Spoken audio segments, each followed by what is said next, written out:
Hello everyone, this is Shooter Fantasy, and I'm going to preface this video just saying that I was primarily an Xbox gamer, and I'm still willing to be an Xbox gamer, provided Microsoft releases some titles for their console that are worth playing that I can't already play on my computer.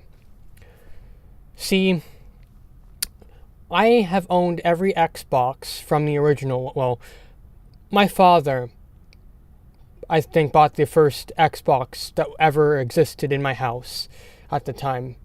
When I was a kid, Halo Combat Evolved was the first Xbox game I ever played, and it was amazing. It got me into the Xbox brand. There was so many good memories with just the original Halo and with the original Xbox. And then Halo 2 came out. That game was amazing. There was some racing games for it as well. But for the most part, Halo and Xbox were these very intertwined things that came together and just made my childhood.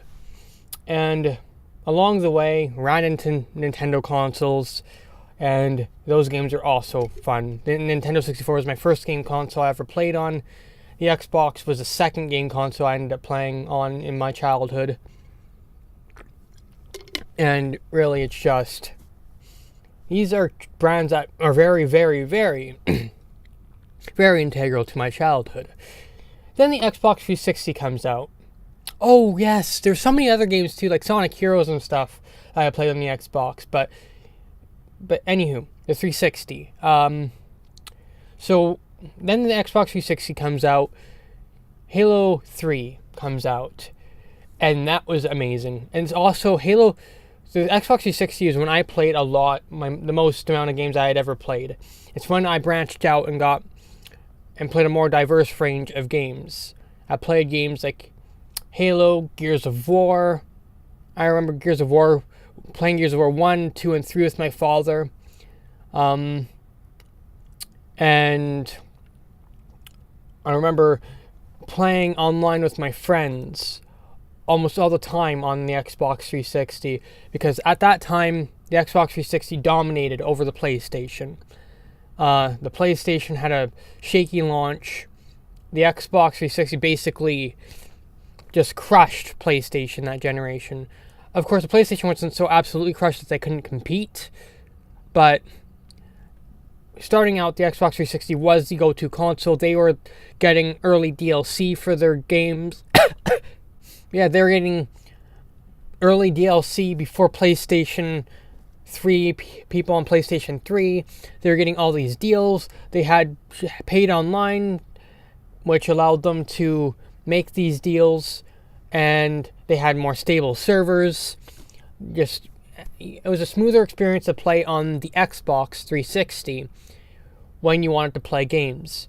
And the Xbox 360 also had the smoothest running ports of games, because people would develop for the Xbox 360 first, and then they would port over to the PS3, not really caring about the optimization and such. So the PS3 would get a lot of very bad ports.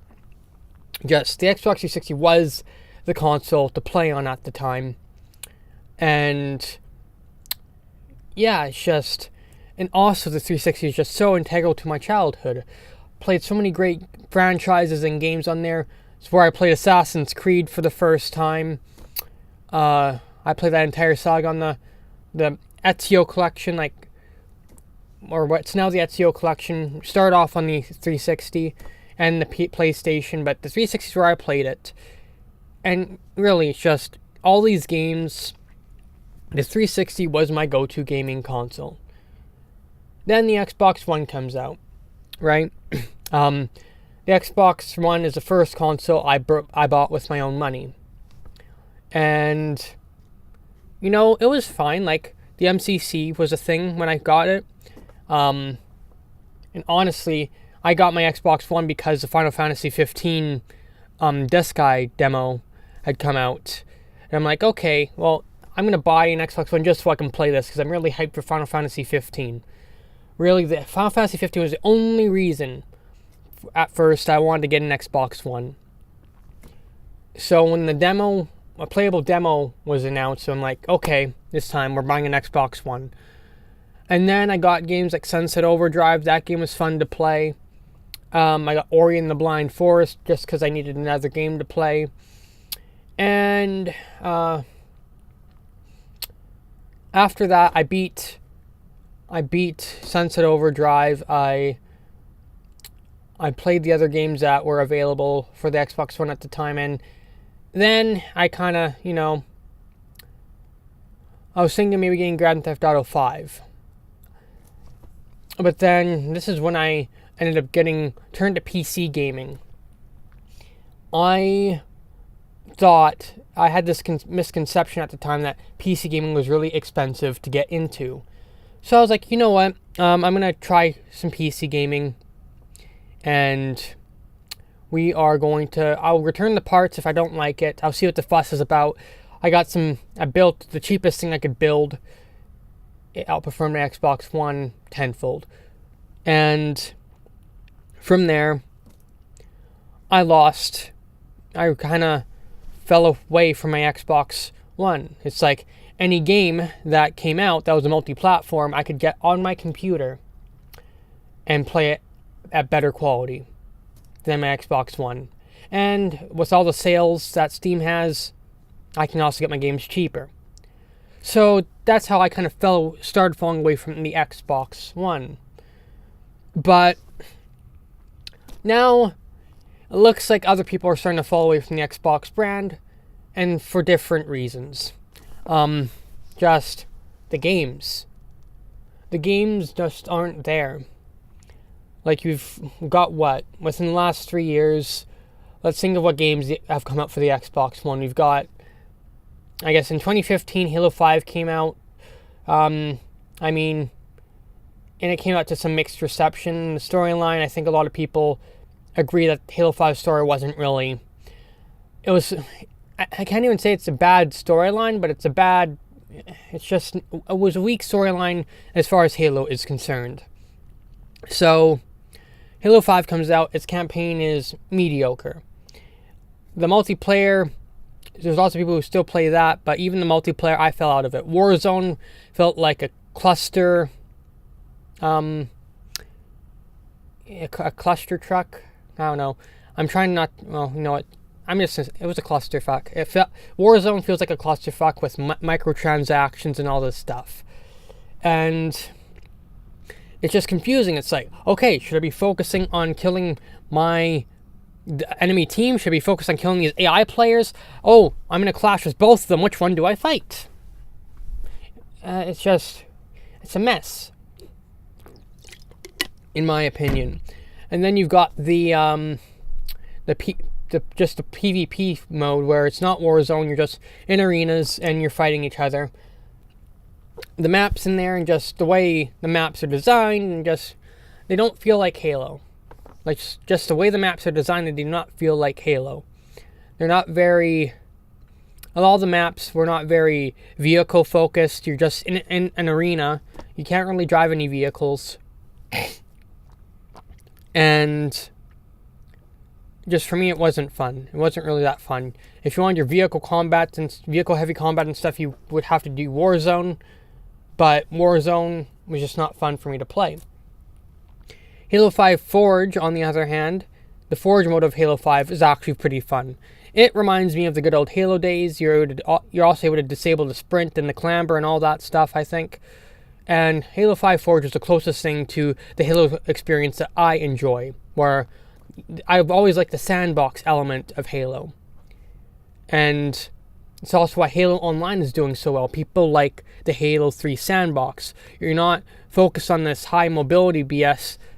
Your mobility is finding vehicles. Your attack power and stuff is finding good weapons on the battlefield and just messing around with the sandbox. You use the sandbox as your way to best other players. You're not trying to outmaneuver other players per se.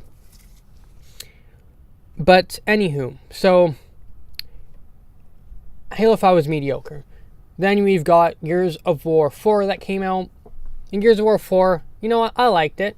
A lot of people complain that it didn't really innovate much, and I don't think it really had to. You don't really have to fix what isn't broken. And Gears of War 4, I liked it.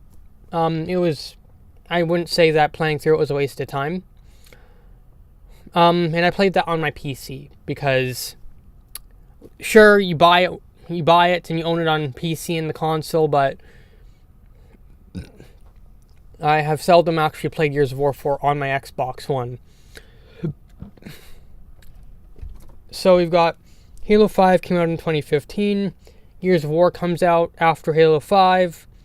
And what other exclusive has come out? Sea of Thieves came out to some poor reception. So that's just 3 games that I can count that have come out from Microsoft that are exclusives. And I guess maybe you've got like Super Lucky's Tales an exclusive to Xbox One, but I mean, it's just, that's not the kind of game people or at least not the kind of game I'd be looking for. But then you got the PlayStation. The PS4 has games like Persona 5, The Last of Us, Horizon Zero Dawn. I'm probably going to miss a lot of games because I'm not mainly a PlayStation gamer. But you've got those games. You've got God of War 2018, which came out recently. Amazing game. You've just got all these games that have come out for the PlayStation 4 that just, right now, they outclass what Microsoft has been offering. Sure, PlayStation 4 and Xbox One both have the same multi-platform games. And in that sense, yeah, the experience between both consoles is practically the same. But when we are talking about exclusives and games that are supposed to be system sellers, the PlayStation 4 has more of those right now than the Xbox One does. And the games that are supposed to be system sellers for the Xbox One, I mean, you compare them to what PlayStation has, and it's just, here's PlayStation 4, here's Xbox. Xbox is kind of below the bar right now, and they need to step up their game. Even the Nintendo Switch, with its games, and even a lot of those games are like ports from the Wii U at this point in time, but even the Switch, its games are demo system sellers. Like, Nintendo had to compete with itself for Game of the Year between Super Mario Odyssey and Legend of Zelda Breath of the Wild. I don't think I've seen a Microsoft title be nominated for Game of the Year. And if they have, they definitely haven't won it. And Microsoft needs to step up their game. They really need to step up their game. When you have Nintendo, I gotta say, is PlayStation's biggest competitor right now. And but even in that same phrase, I can't even call them competition, because it's worthwhile to own a PlayStation 4 and a Nintendo Switch. But I can't justify it being worthwhile to go out and buy an Xbox One at this point in time. Like, my Xbox One is only sitting on the shelf because of the Master Chief Collection. And I've said this in a previous video. Master Chief Collection is just like a bunch of Halo games, old Halo games from last generation, bundled onto one disc and maybe, polished up a bit. And that's about it. That's all the Master Chief Collection is. And so 4 games from a past generation are the only reason why I have my Xbox One right now. That's the only reason why I keep my Xbox One right now. When I want to play some Halo, that's when I turn on my Xbox One. I don't turn it on for any other game. I have my gaming PC. My PlayStation 4 has some great games on it that I'd like to play. My Nintendo Switch I can take anywhere, and the games on it are very interesting to play. My Xbox One collects a lot of dust. And This isn't even meant to be an attack at Microsoft. Like, if you're an Xbox fan, especially if you're an Xbox fanboy, we need to demand more from Microsoft.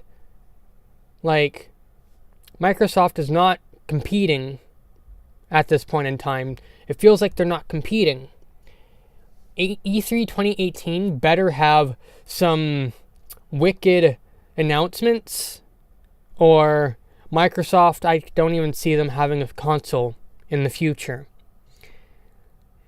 And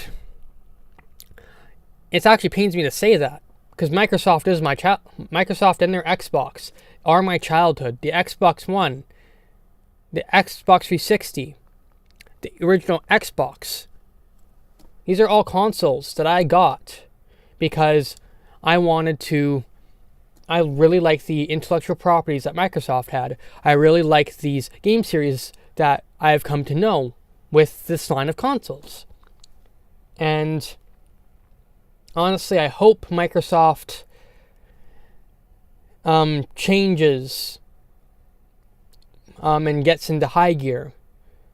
And even Phil Spencer, he's congratulating God of War 2018 for its success.